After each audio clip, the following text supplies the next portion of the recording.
Hello mga kachabi, kumain tayo ng tanghalian.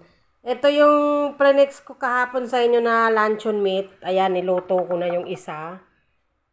Tikman natin kung ano bang ano. Ayan pa yung isa. Bali, ginamitan natin siya ng ito, yung slicer namin na binili ko sa Shopee. Bali, nakapaghiwa ako ng 10 piraso. Ito may 4, then may ano doon.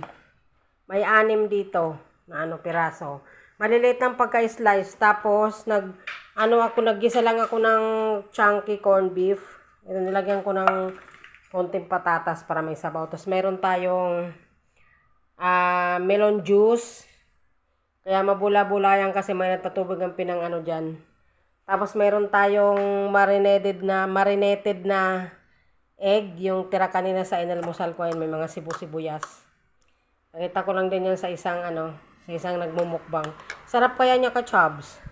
Kasi yan yung kanin, nandun naman yung kanin ng isa kong anak, doon siya kakain sa kabilang lamesa. Kain tayo mga ka-chubby. Kung nagustuhan mo ang video, mag-like naman, mag-subscribe, mag-share. Salamat. Kain tayo mga ka-chubby. Ayun lang. Thank you.